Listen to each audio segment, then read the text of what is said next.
Good morning, and welcome to our Sunday Satsang here in Bangalore.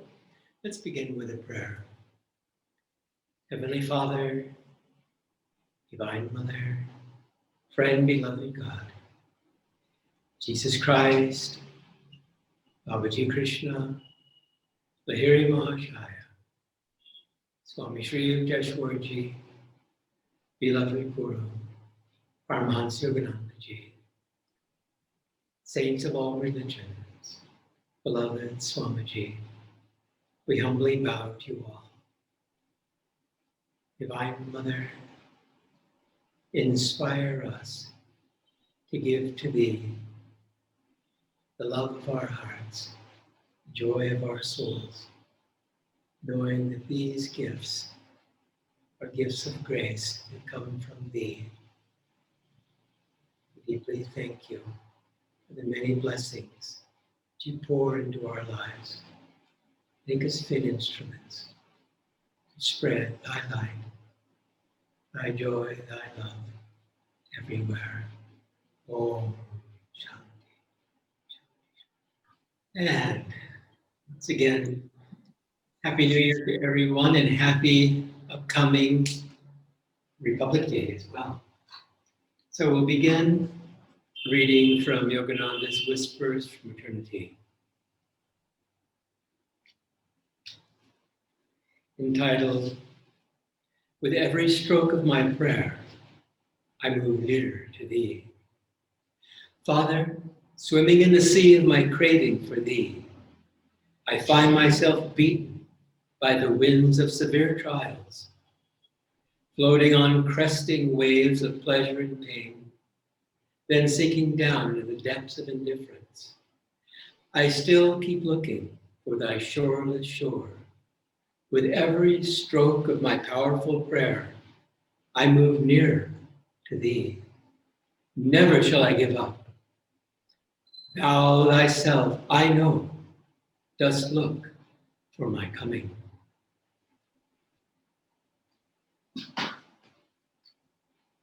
And from the autobiography of the yogi, this is drawn from the chapter, The Law of Miracles. The great novelist, Leo Tolstoy, wrote a delightful story, The Three Hermits. On an island, there lived three old hermits. They were so simple that the only prayer they used was, "We are three. Thou art three, have mercy on us." Great miracles were manifested during this naive prayer. The local bishop came to hear about the three hermits and their inadmissible prayer and decided to visit them in order to teach them proper invocations. He arrived on the island, told the hermits that their heavenly petition was undignified, and taught them many of the customary prayers. The bishop then left on a boat. He saw, following the ship, a radiant light. As it approached, he discerned the three hermits, who were holding hands and running upon the waves in an effort to overtake the vessel. "We have forgotten the prayers you've taught us," they cried as they reached the bishop, "and have hastened to ask you to repeat them." The awed bishop shook his head.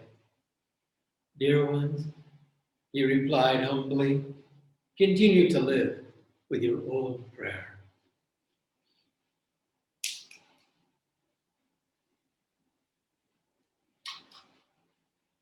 Many years ago, when our daughter was, perhaps 3 or 4 years old, she and a friend from next door decided to make us breakfast. Well, we thought, maybe toast, something simple, we didn't know. And so we waited and waited and waited. It took some time. And then they called us. It was breakfast time, so in we came. And there before us was this bowl. And in the bowl was milk and some sliced floating apples. with some cinnamon sprinkled on top. And so we didn't know what to think. We had never had a breakfast like that, nothing even close. And so we said, well, oh, this is wonderful. What is it? And they said, well, it's milk with honey and sliced apples and cinnamon. So, oh, this will be delicious. So they were very enthusiastic to serve us this very unusual breakfast. And so I didn't know what to think. But anyway, we sat down and it was good. I don't know if I ever had that again. I don't think so. But it was so sweet. And to see, their smiles and their enthusiasm in making, which might have been their first breakfast, for parents and friends. They put their whole heart into it. And of course, we were very appreciative. Well, in this beautiful reading of Tolstoy's, it gives us a gentle and important reminder that being childlike, being simple, keeping our hearts open, all of these things are so important on the spiritual path. We just finished seclusion, and it's a wonderful thing to do to launch the new year. And it was Roma's idea. We've been thinking of it for a while, but she thought, well, let's take seclusion now. And I said, oh, great, how about a week? And she said, how about 2 weeks? I said, 2 weeks? Oh, sounds wonderful. And it was, especially spending time in silence. Because as we shared the image with you perhaps before, when you have a jar of water and there's silt and you shake it up, then there's this great swirl around and you can hardly see what's going on. But wait a little bit and then all the silt goes down to the bottom and then the jar is clear. And so it is with seclusion. In our daily life, we're all accustomed to having all kinds of things to do, whether it's at work or at home, whatever it might be. And it's normally the case, I think, for all of us, that the mind gets a little busy, and if we don't look out, the heart might get a little bit restless and so forth. And we yearn for quiet. As Yogananda said, stillness is God. And so with seclusion, it may not be possible for people, especially with young children at home, to have much time for seclusion. But I've been thinking, back when Roma and I were raising our daughter, when she was pretty much an infant, and growing up to be a toddler and so forth, that we came up with the idea, which was very effective, that one would go into seclusion at 6 in the morning until 2 in the afternoon, full 8 hours. We'd come out, say hi to our daughter, who was a bit mystified by where the other parent was, and then the other one would go in from 2 in the afternoon till 10 o'clock and have another 8 hours. And we didn't know in the beginning of this experiment if this would be effective, and it was. And it's something that we practiced during that particular chapter. And I was thinking, as we read in the Bhagavad Gita, that give your whole life to God. But if you find, again, that this is challenging and so forth, then at one point it says, even a leaf offered with devotion is acceptable and lovingly received by God. And so I was thinking that there's something about saying this is a seclusion, making that statement. It's powerful. And so I was thinking, well, with our meditation practice, if our time is very, very scant because we just are too busy, we're in a chapter of our lives that's very, very active, then when we go into meditation, then from time to time we can say, this is my seclusion, this half an hour, this hour or longer, this is seclusion. I will be in silence, of course, as we are in meditation, and I will dive deep, deeper than ever before. Yogananda said, if you want to find God more quickly, then make every meditation deeper than the last. And that's what seclusion is all about. We go into seclusion, as Yogananda said, seclusion is the price for greatness. We go into seclusion for the silt, so to speak, to settle down to the bottom so that we can have clarity, so that we can reevaluate our lives, that we can see if that shining goal of God alone is still there, burning bright before us, all of these things. And we can make changes. And these changes can really last for a long time. They may even be changes that we make permanently in our sadhana, in our lifestyle, in our thinking. All these various things are so very, very important. But primarily in seclusion, we have time to be silent. And we begin to appreciate that this is a habit that we can be encouraged to bring into our daily life, where we're a bit more silent. As Swami Kriyananda said so sweetly of Yogananda, when Yogananda would be in conversation with others, he would always allow them the last word. He didn't need to make the final statement. Perhaps it was a philosophical discussion. He didn't have to crown it with, the last word of advice, of wisdom. He just allowed it to be as it was, and it was fine that way. And so we find that if we can spend more time in seclusion from time to time, going deep inside, we begin to see that there are things in our lives that can be discarded. We just don't need them anymore. Yogananda, in this reading that I read yesterday from his beautiful book, Essence of Self-Realization, he said there will come a time when we won't even recognize ourselves as we were. And as Roma has said from time to time, as you've been at Ananda for many years, she has seen so many people, as I have too, of course, and so many others, change. And their whole being softens. And you see more light coming out of their eyes, their face. And you think, well, when I knew them many years ago, they also were bright, but they're brighter even more now.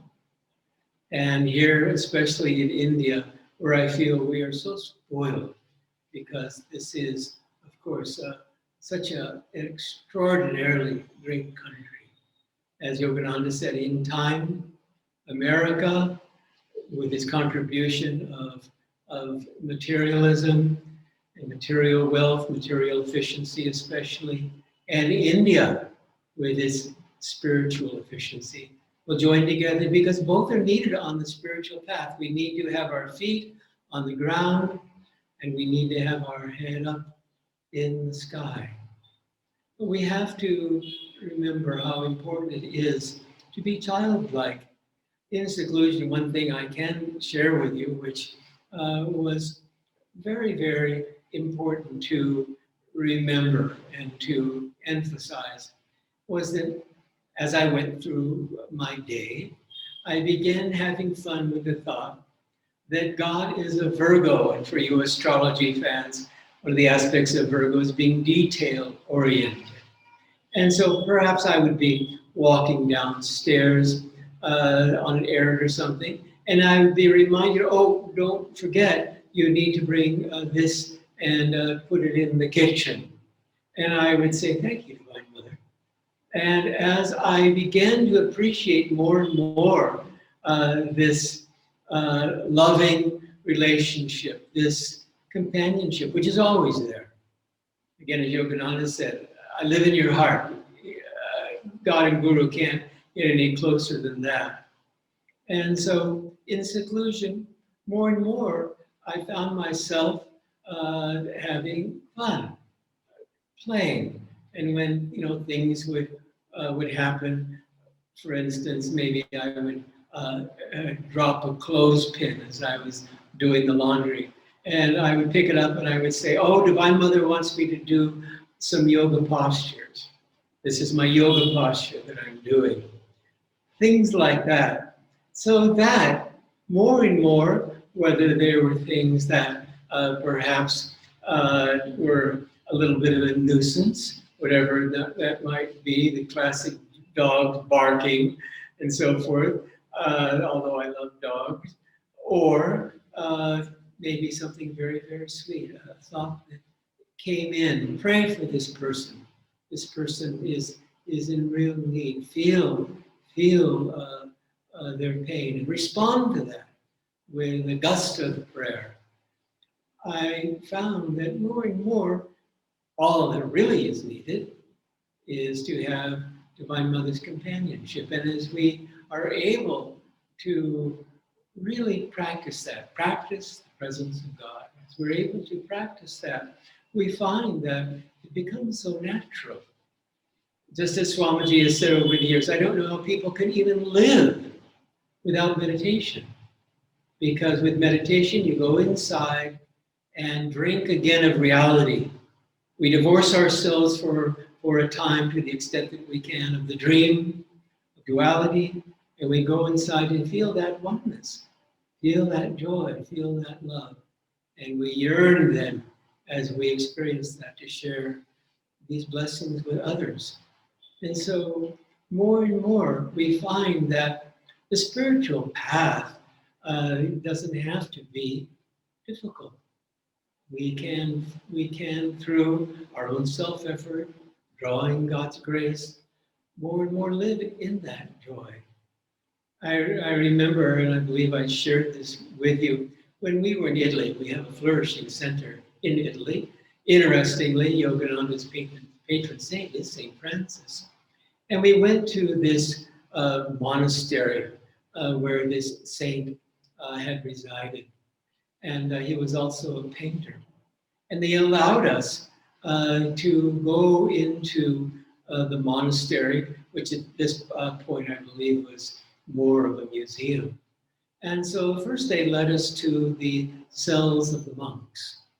And there were pictures painted by this inspired saintly artist of the crucifixion of Christ there in the monk cell, the neophyte cell, those monks that were just beginning on the path. And then he said, would you like to see some more? We said, oh, yes. And so then he took us a little further away, and there were the senior monks. And as we went into their cell, there was Christ in the resurrection, pictured in the resurrection. And I have never forgotten that image, because in the beginning, it's pretty common. I don't think anyone is spared. There is the trials and the challenges and all of these things. Even Swami Kriyananda coming in as an advanced soul, spending time with Yogananda in the desert when Yogananda was writing his commentaries on the Bhagavad Gita. Yogananda had asked him to help him edit. And he said, work like lightning, but don't change a word. And Swami Kriyananda said, how can I help with editing if I can't even change a word? And he found himself going into a depression that lasted some time. And it was such a contrast to the joy that he had felt earlier. And he was able to break out of that. But this was the test. As Swami Kriyananda, as Yogananda said of Swami Kriyananda, he said, Don, as he called him, was on his high horse, but now he's coming our way. And later he said to the monks, as they saw Swami Kriyananda really growing more and more in the presence of God, he said, look how I've changed Walter. What a wonderful thing to keep in mind. Look how God and Guru is changing us. They're the ones that are taking on this superhuman task that really only the saints can employ in taking, as Swami said, this lump of clay, taking this, this karma, what appears to be for the devotee, never-ending karma, and somehow, some way, helping us to release this karma through meditation, through right attitude, through seva, through all of these things that are so very important on the spiritual path.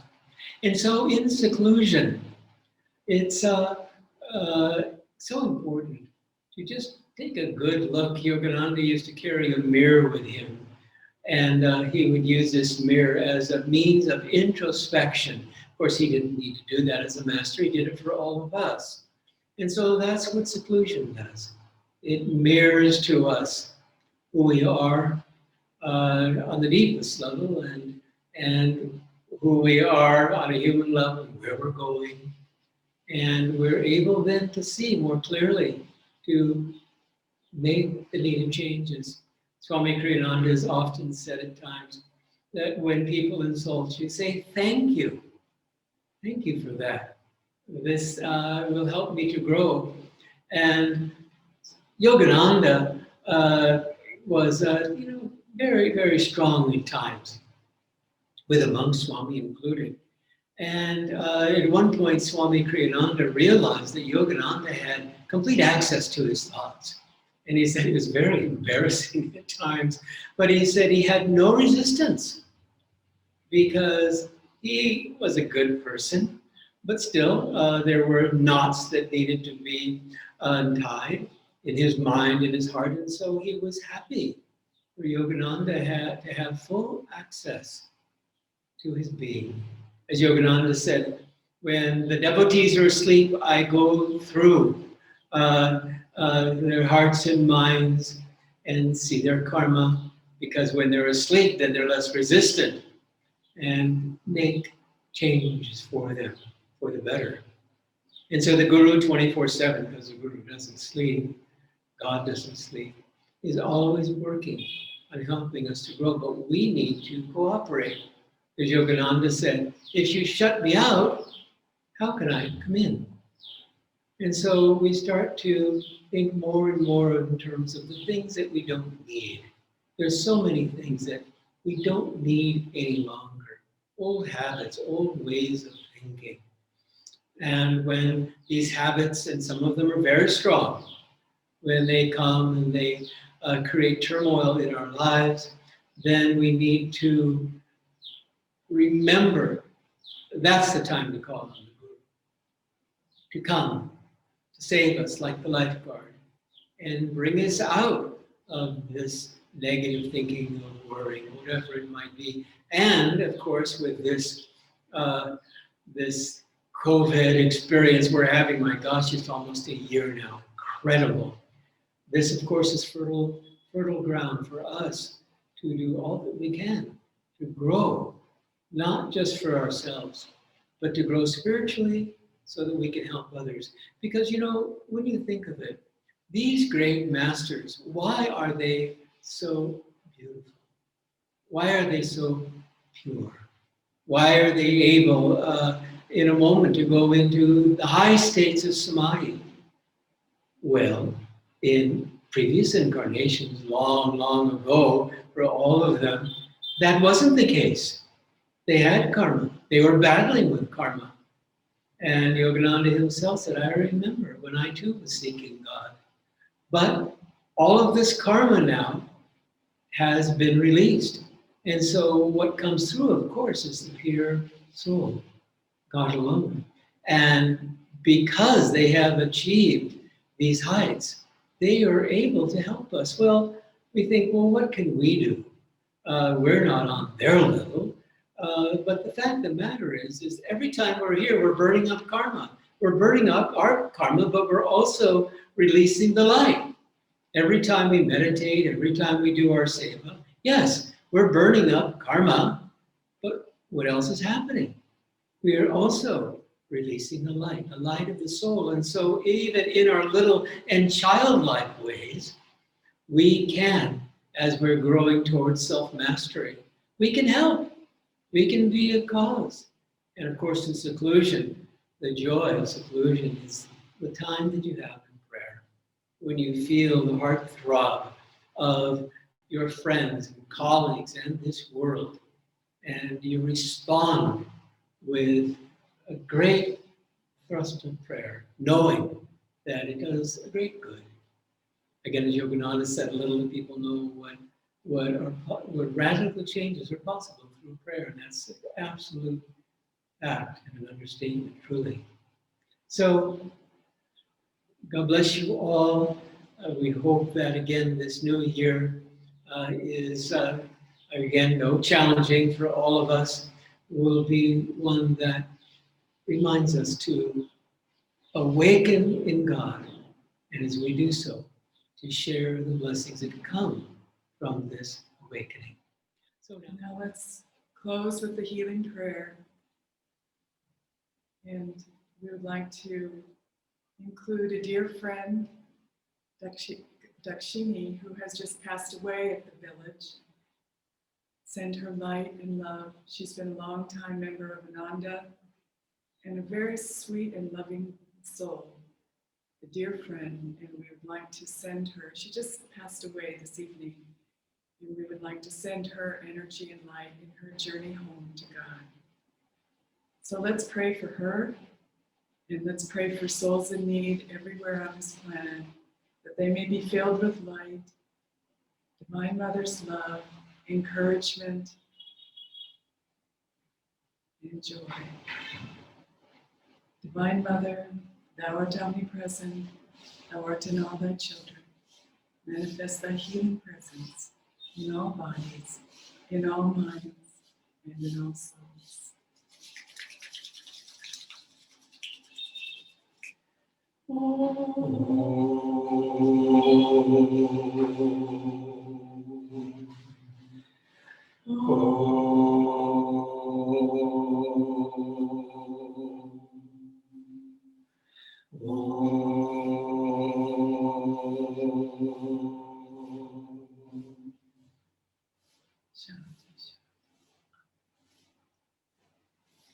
Go out with joy.